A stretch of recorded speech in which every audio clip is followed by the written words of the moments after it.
Oi gente, tudo bom? Eu estou aqui para a gente conversar sobre os 10 mandamentos. A partir desse vídeo, nós vamos fazer uma série com outros vídeos falando desse tema. Hoje eu quero falar com vocês sobre os usos da lei, né?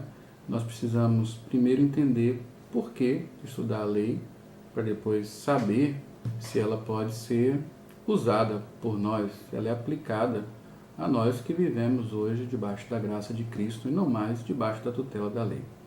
Então nós vamos começar falando sobre isso, os usos da lei.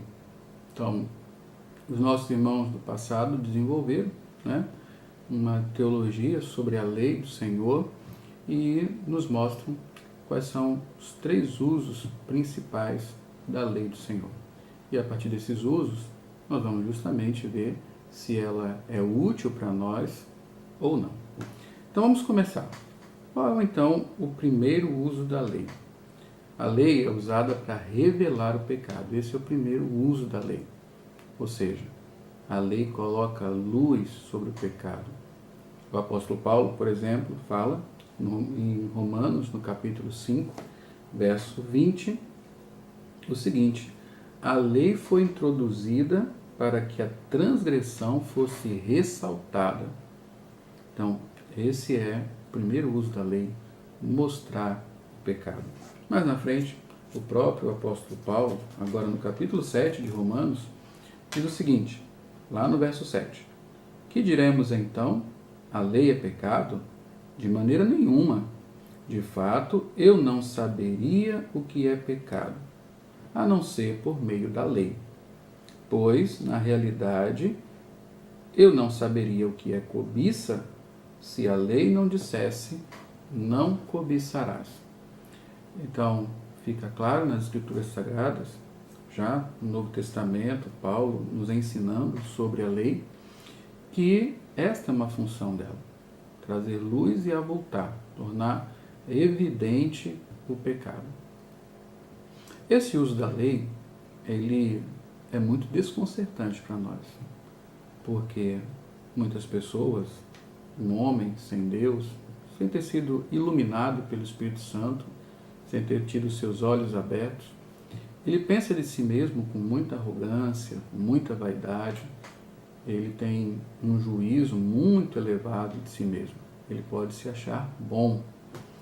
Então, quando ele toma o conhecimento da lei, quando ele é exposto a esse padrão de Deus, ao espelho da palavra de Deus, então ele acaba descobrindo que ele não é justo, que na verdade ele é um transgressor da lei.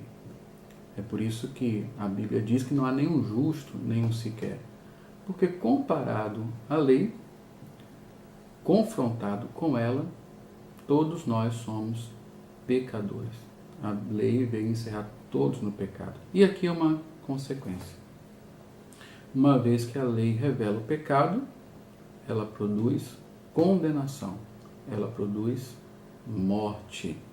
Então, diante da lei, todos são culpados perante o Senhor. Por causa da lei, todos são condenados à morte. Esse uso da lei, então, acaba produzindo condenação. É por isso que nós não podemos esperar que a lei salve. A lei não foi dada, Deus não nos deu a lei para nos salvar. A função da lei é, em primeiro lugar, justamente mostrar que somos condenáveis, que cometemos pecado, que transgredimos a lei do Senhor e, portanto, merecemos a punição dela, que é a morte. Então, esse é o primeiro uso da lei. Qual é, então, o segundo uso da lei?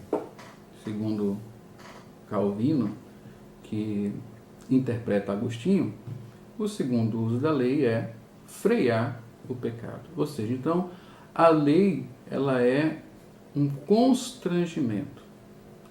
Não porque as pessoas de fato queiram obedecer a Deus. Nós estamos falando aqui de incrédulos, de pessoas que não temem o Senhor. Mas o medo da condenação, as superstições, o medo do inferno pode constranger as pessoas e elas acabam refreando os seus pecados, constrangidos pela lei, então elas são mais lentas, né, em pecar, em se entregar à corrupção do pecado.